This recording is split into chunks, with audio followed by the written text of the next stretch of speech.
Welcome to Strength for Single Moms podcast.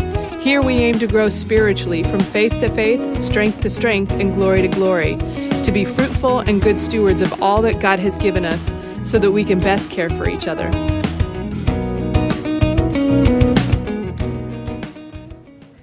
Welcome to Strength for Single Moms podcast. My name is Gina Kemp, and I am here today with my friend Nancy. And today we're going to be talking about forgiveness. This can be a heavy topic for some people, and everyone needs it and needs to give it, but often it's not always as easy as it is said. So with that, Nancy, I'm going to go ahead and just have you introduce yourself, and welcome to the show. Thank you. Hi everyone, I'm Nancy. I have been here in Florida since my divorce, so going on 8 years, almost 9 years. I am what I consider a baby Christian because I only came to the Lord 8 years ago, but it has been the best decision I ever made, and the things that He has done in my life have been amazing. So I'm so glad that I have Him first and foremost in everything that I do these days. Mm-hmm. That's great. Thank you, Nancy.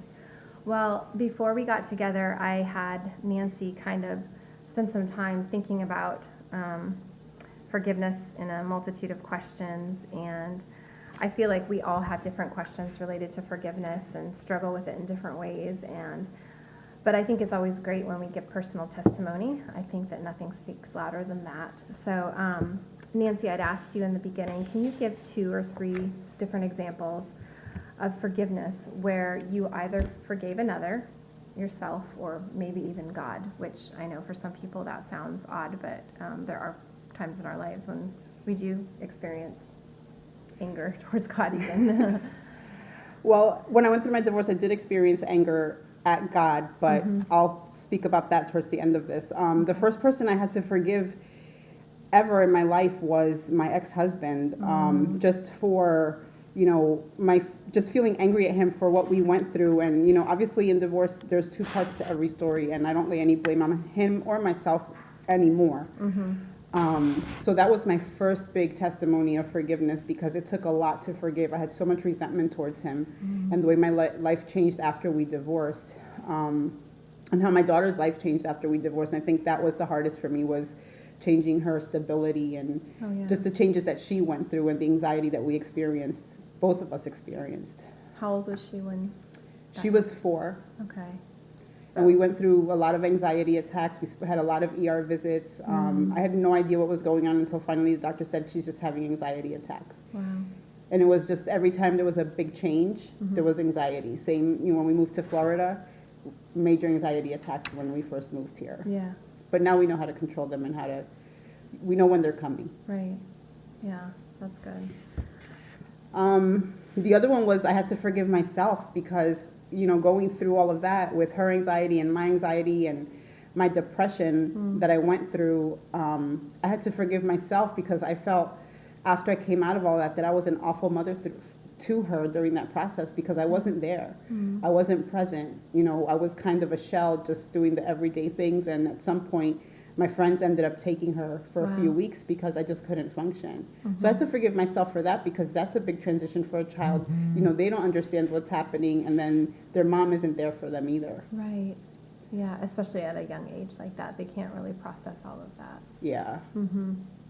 So, of course, my last point is I was so angry with God because, I would say, God, why am I going through this? Why am I going through this divorce? Why can't my marriage work? I did everything you always asked of me, and why is this happening to me? I'm a good person, and you always say, why do bad things happen to good people? Right. And that was me. I'm like, I'm a good person. Why is this happening? And I was so angry at him. But now that I'm on the other end of it, I didn't need to forgive him, because I thought he had abandoned me during that time, and now I know that he was there the entire time. So I actually asked him to forgive me for ever doubting that he was there. I get emotional, I want to start crying, but I didn't think he was there with me.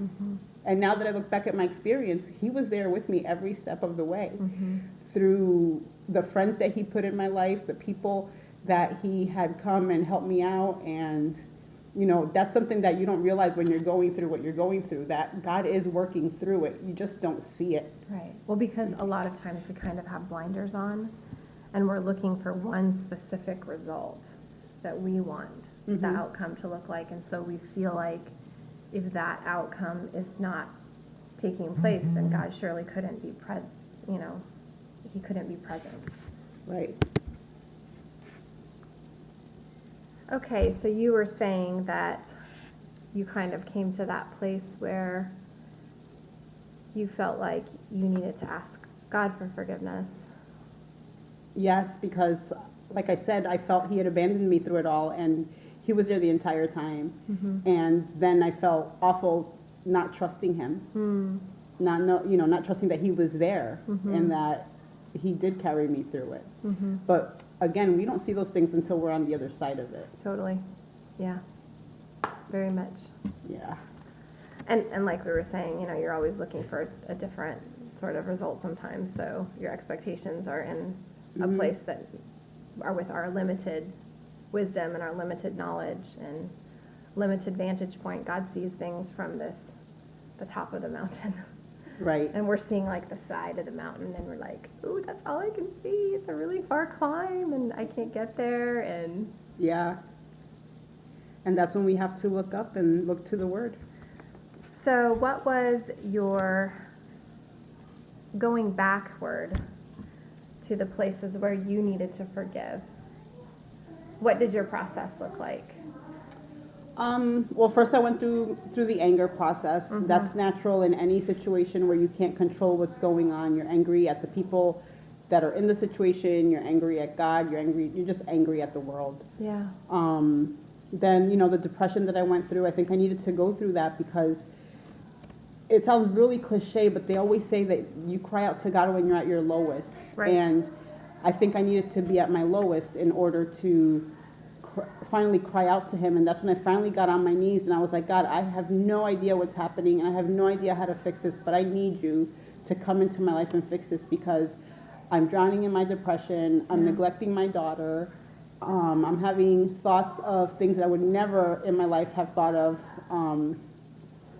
such as suicide. And I'm a strong person, and the only reason that I thought of I never did it was because I didn't want my daughter to not have me in her life. Right. Because I was her only constant, and I was failing her at that.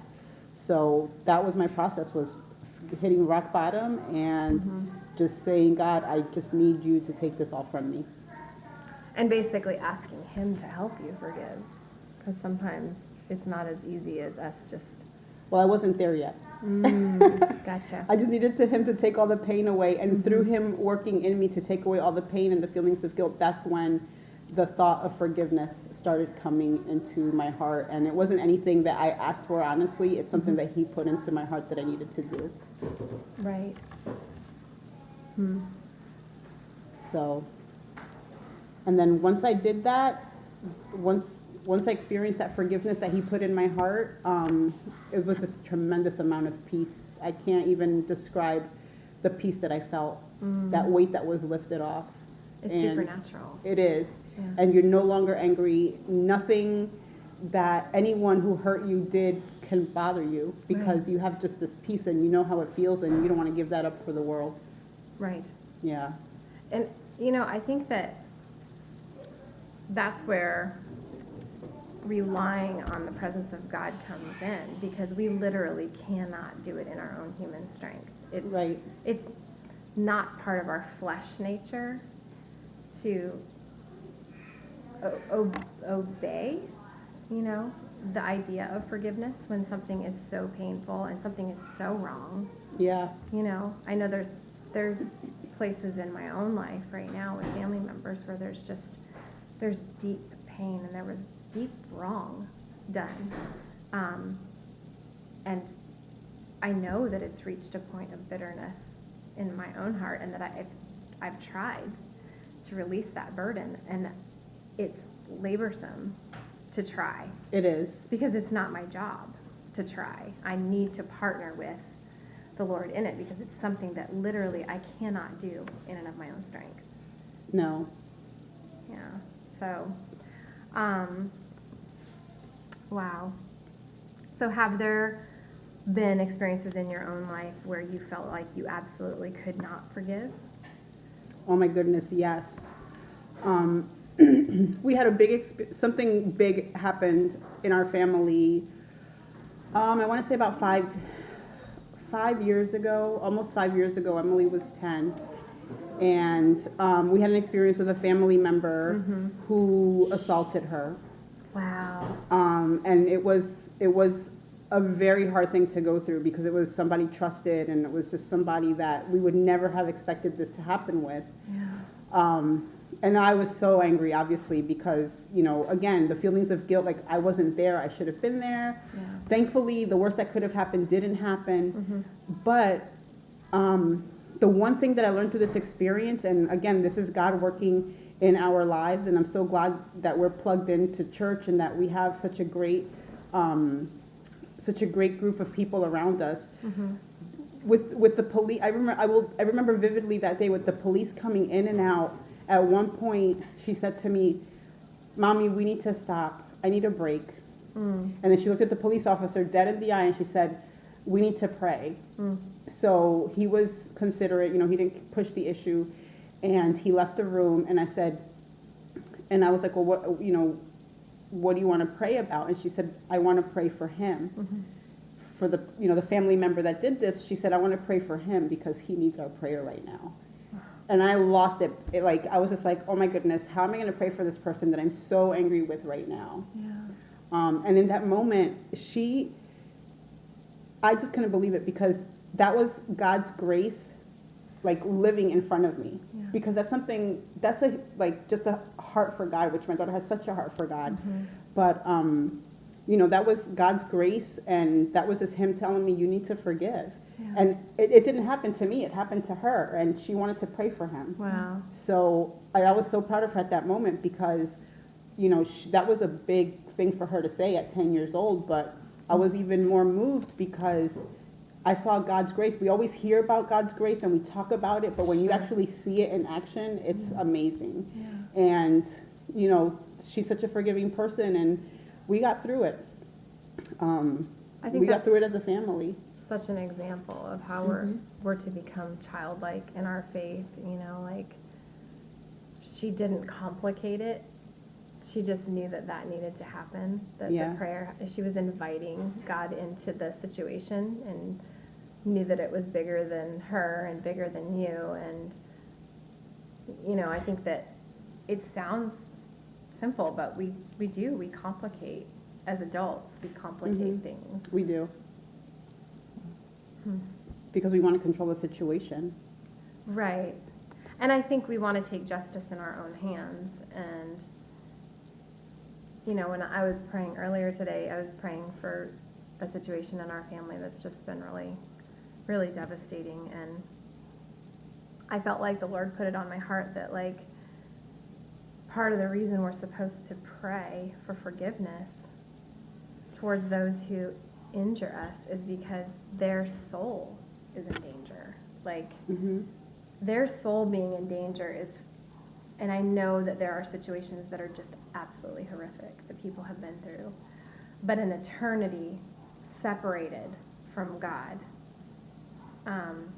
or a chasm between a relationship with God is worse for that person. Right. And that kind of stopped me, when I was praying today and thinking, I was so righteous in my judgment and that I could somehow, by being angry and withholding forgiveness, was giving them the punishment that they deserved, but it's actually minimal. Right. In comparison to, if you think about how greatly our sins affect our soul, especially when we don't realize, or even greater when the sin is realized that it's grievous, Right. like what happened to your daughter, Yeah. So when I feel like that, I always go to my Bible, because that's where God speaks to us. And one thing that I have, and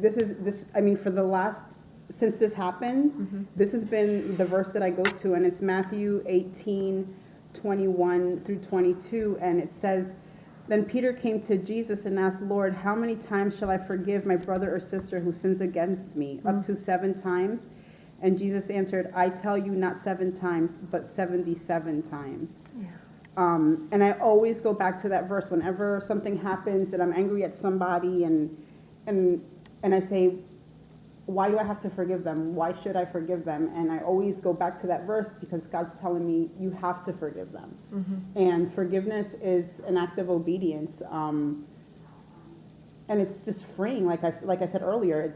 You're being obedient, but it just frees you from just holding on to that anger and that bitterness. And I don't think people realize when you're consumed by that, it shows in your face, it shows in your actions, and shows in your relationships.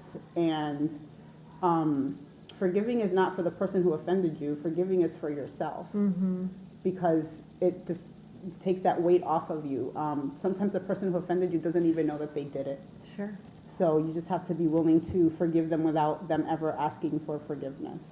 And I think, too, it needs to be noted that forgiveness and reconciliation are two very different things. Because you can forgive a person, but if it's an abusive situation or toxic, or the person is not willing to acknowledge their sin, reconciliation cannot happen because it's not an honest relationship.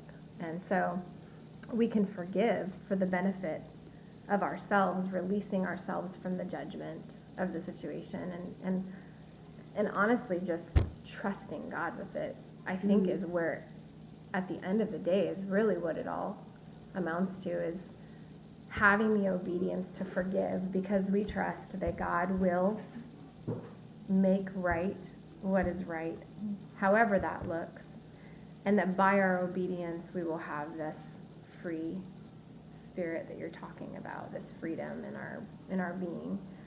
But it doesn't necessarily mean that every relationship that you forgive or every situation that you forgive will be tied up in a pretty bow, you know? Right. And that's hard, because we kind of want like this, Kumbaya. yeah, like a kumbaya moment, right? But that's not always the case. No. It's more of a, It's hardly ever the case.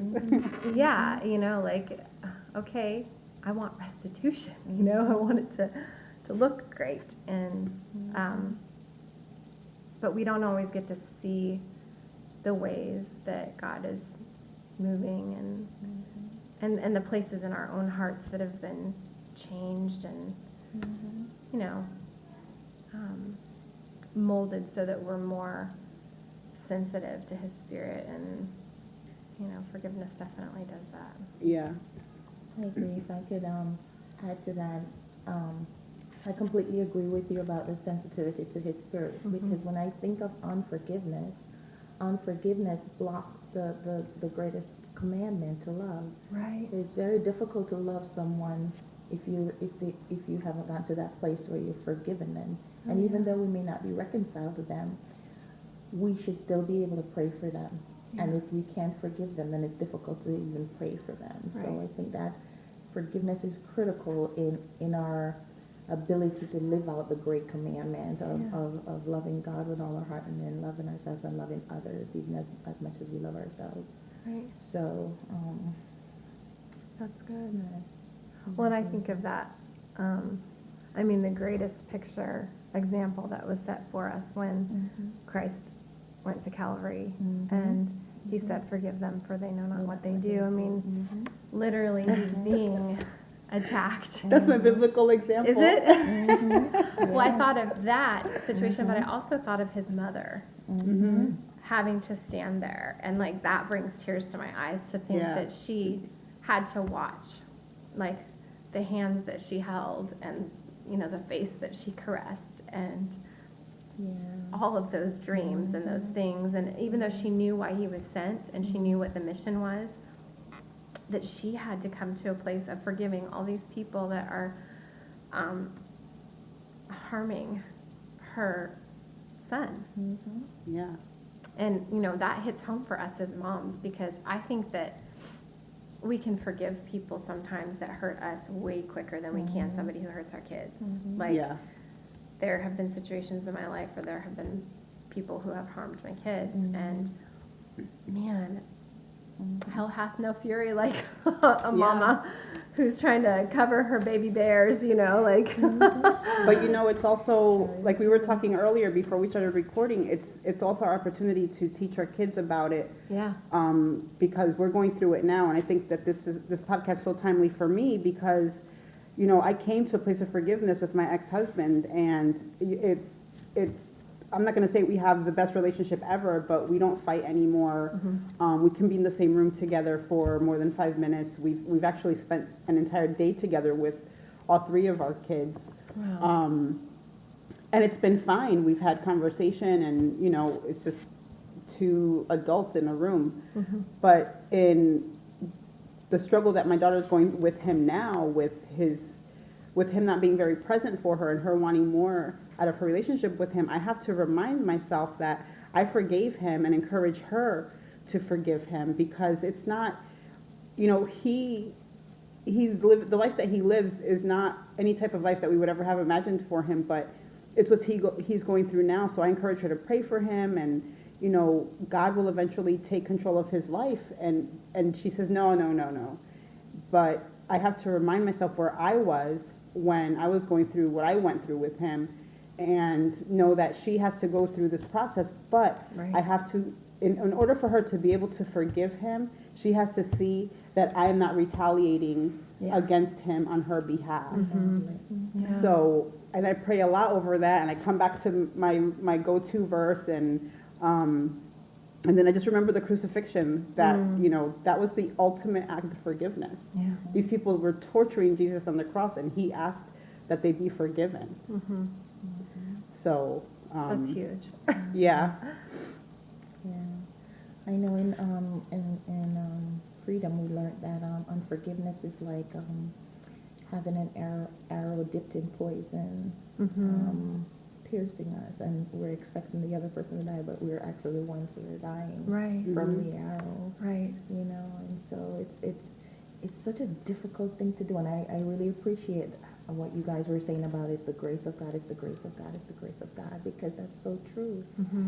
It's an extremely difficult thing to do, especially when the person is still present, so you have to still encounter that person all the time. Well, because you're getting re-injured. Yes, exactly. So you're It's still like recovering wound is from just- the 70 times 7 of the last event, and there's a new event, Exactly. 70 times 7 that you have to keep. Exactly. So it's almost like a setup where, we just have to utterly lean in on God and be completely dependent on Him to do it. It's the one time when it's okay to be codependent, because as long as you're codependent on God, Yeah. because Right. there's no way we can do it of ourselves. We have to make that decision and that choice to say we want to,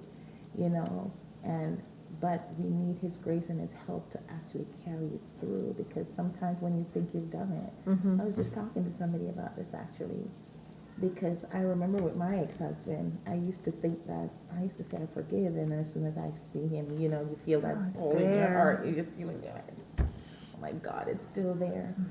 And it took years before he came into my presence and I didn't feel it anymore. I remember distinctly the time when he came and I didn't feel it anymore. I was celebrating, like, hey, finally. It's an awesome feeling. It's an awesome feeling when they can come and you just don't feel that pull. But it's like you have to constantly say, Lord, I really need your help. I forgive, and wait for that moment to happen. But it's so important, because the bitterness is really, you said it before, it's for us. Yeah. They benefit from it because they're going to be amazed by the fact that you're able to treat them with love, Right. when they know they may deserve something different, Yeah. So they receive that, but more than ever, the connection with God, because you're in right standing through forgiveness and obedience to His word to forgive, is what's at stake. And what a great example. I mean, my ex-husband is not a believer, but what a great example for him to see the grace of God working through his ex-wife and through his daughter. And he's at the place now where he actually lets us talk about God to him. And I've had conversations with him about it, because in the beginning, he wasn't very open to it, and he wasn't nice about it. But that was when, you know, when I said to my daughter, we just need to keep praying for him, for God to soften his heart, because eventually he'll let us talk to him about God. Yeah. And he does now. And, you know, my prayer for him is that he eventually does come to Jesus and make him his Lord and Savior. And, you know, and I trust God in that. And it's just a matter of, you know, God's timing and when that's going to happen. Yeah. And sometimes you don't see the results right away of your obedience in that way. You know, it might take 40 years. Oh, we've been praying for almost 10 years. Yeah. I mean, But it's okay. I know it's going to happen just Right. because I see the little changes. The fact that we could never talk to him about God to now he'll sit and he'll listen and he'll let me read the Bible to him, you know, that's a big deal. So what would you say to the person who says they just can't forgive? You're only hurting yourself, and you're not being obedient to what Jesus taught us. And like we just said, the crucifixion, he taught us that to the very end of his life. His entire life, that's what he taught us. So you're only hurting yourself, and you're not being obedient. And I know it may sound a little harsh, but it's what God tells us to do. And as Christians, we need to strive to be more godlike. Like Pamela just said, we can't love them. We can't obey his greatest commandment if we are angry with them and we haven't forgiven them. Right. Because you can't love somebody that you're angry with. Well, and I think too, just defining, like, have you made God Lord over your life? Have you distinguished that he is your father? And as your father, he's good, and he's protecting you, and he's caring for you, and he has your best interest in mind. And I think a lot of times people have father wounds that sort of keep them from seeing God in a perspective that is covering and that is protective and that is loving, because a good father protects. A good father sets boundaries and says, don't do this because this will hurt you.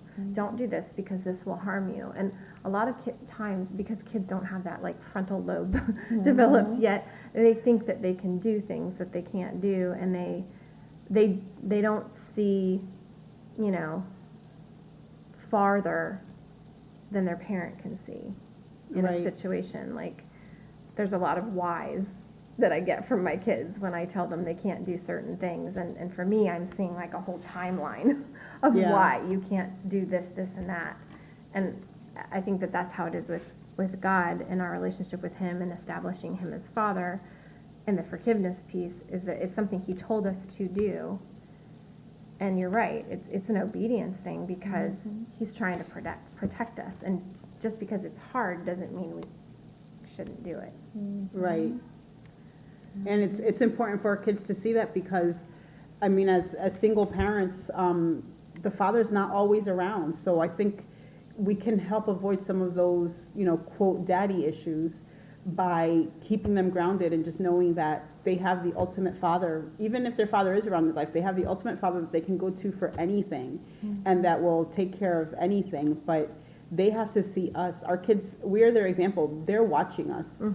They may have their headphones in, and they may be glued to their TV or their phone or their video game, but trust me, they are watching and they are listening. Yeah, that's good. So, yeah. Very true. Um, And I would say too, for the person that says, I won't forgive, that's very frightening to me. I know my mom says that sometimes about my father.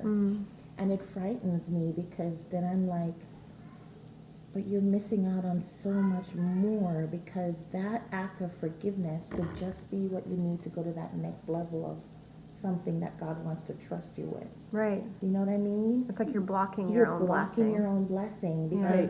because I mean, he's not gonna, if he's asking you to be obedient in this and you're flat out saying, I'm not gonna do it, Yeah, that's a willful disobedience. It if you're is. saying, I can't do that. yeah. It's better to say, you know, that's really difficult for me, I'm really gonna need his help to do it. Yes. Right. But to just flat out say, I'm not gonna forgive them, I'll never forgive them, I can't get over what they've done to me. Right. We're actually blocking a next level of experiencing God in just another way, in another level. because we're, in my mind's eye, we're breaking his heart, Yeah. you know. And I'm like, how much do you love him? Do you really want to break his heart like that? Because he wants to bless us. He wants to take us higher. He wants to do that. Yeah.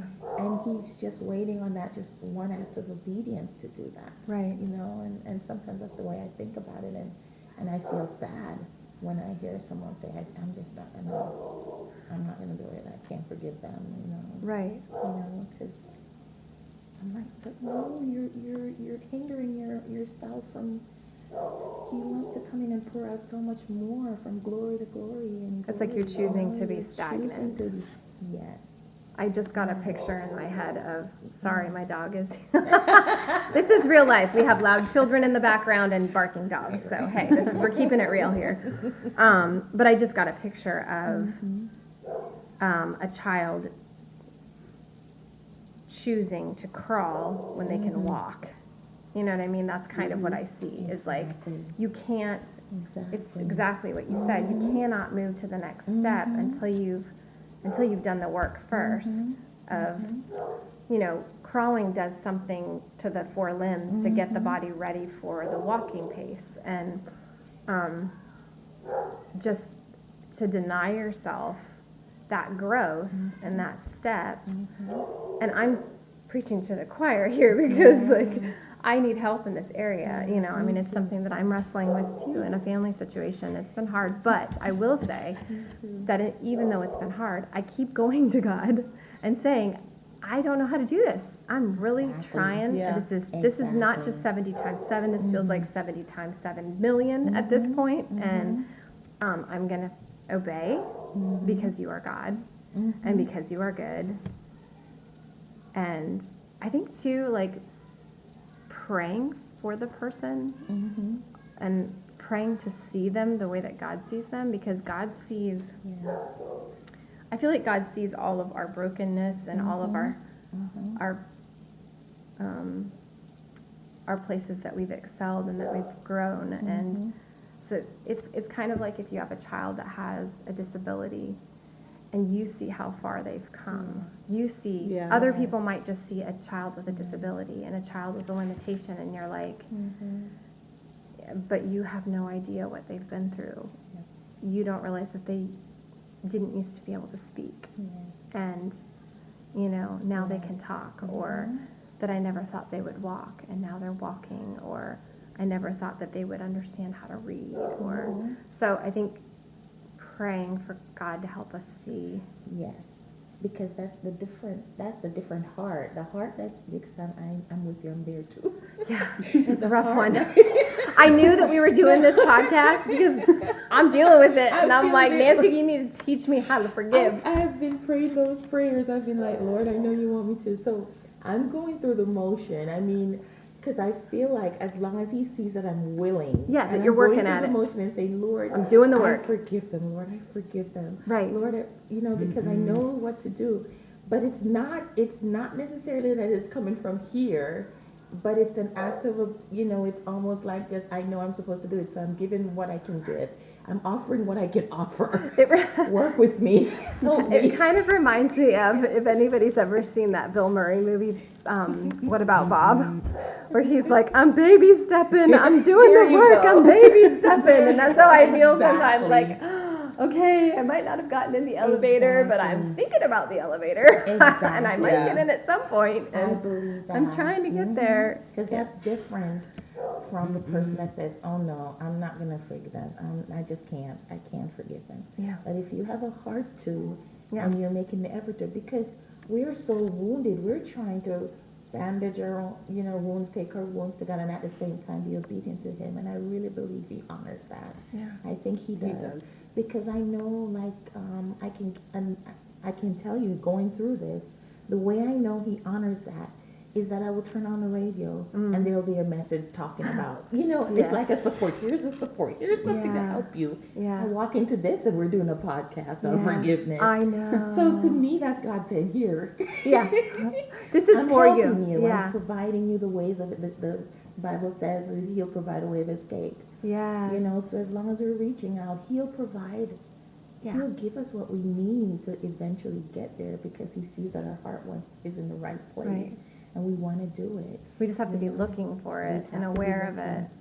Ask, ask, seek, and knock. Yeah. You know, we have to ask, seek, and knock, and want to, and desire it. And he helps us. He really does. He helps us. And I think it's good to be around people who can help you see, Mm-hmm. because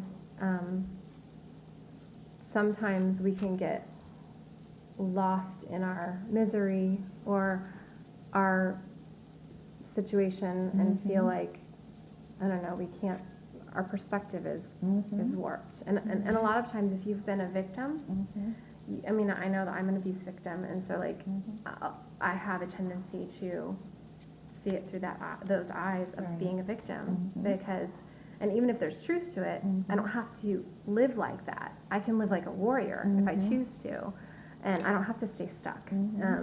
But I think being around people that kind of like call you up and say, no, Yeah. you're not a important. victim, you're a warrior, and God gave you tools, and he gave you the armor to wear, and you can call on his name and ask him for help and ask him to help you forgive, and He'll do it.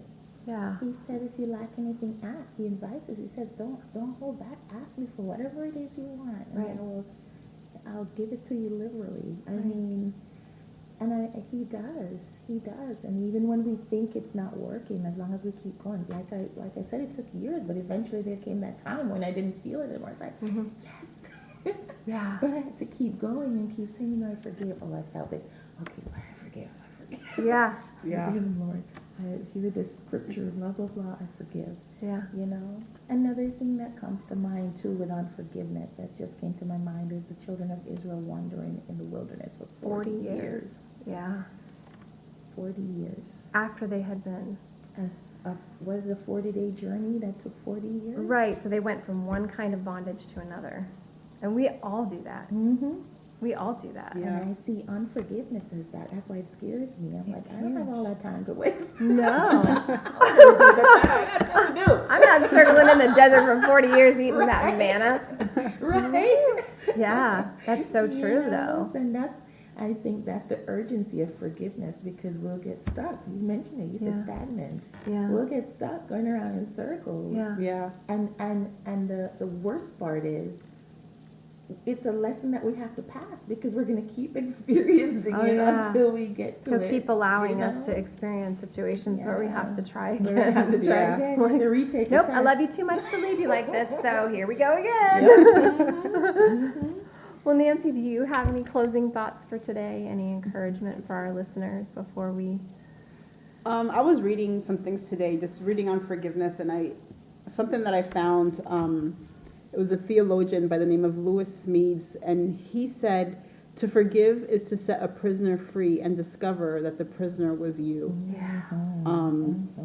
When I read that, I was like, wow, that's, you just said it with the arrow, with the poisonous arrow, how we're stuck, we got stuck with the poisonous arrow, but we're expecting the other person to die.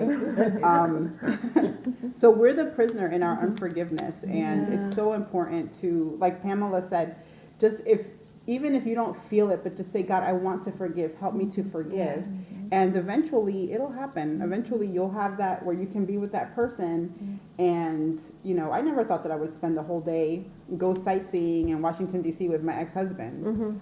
Never in my life did I think that. Right. And there was no awkwardness to it. It was just, it was amazing. Like, I remember at the end of it that night just praying to God and thanking him, because I always knew that I had forgiven him, but that day I knew for sure, 100% that I did. Right. So, What a good feeling. yeah, just like I said earlier, it's so freeing, and don't be a prisoner to that, because you're blocking your blessings, and you want to always be open to what God has in your life. That's good. I do have a couple book recommends that I think are good. There's one called Free Yourself to Love by Jackie Kendall. That's really good. There's also Unoffendable by Brant Hansen. Hansen. Yeah, he's so good. There is also Peacemaker by Ken Sands. And then Another one that comes to mind is Return of the Prodigal Son by Henry Nouwen, and that one is really good too, and that's a good one. deals with layers and layers. So, how about you, Pam? Any closing thoughts before we end our session today? I'm just amazed that I walked into this because it's so applicable and relevant to what I'm going through right now. And again, it's just God's way of saying, you know what, I love you too much Yes. to leave you here. Yeah. Yeah. I love you too much to leave you here, and you have to get this. You have to get this. Amen. You have to get this. That's so good. Mm-hmm. Well, thank you, ladies, for being here, and thank you, ladies, for listening in. And we look forward to meeting with you next week. Have a great week.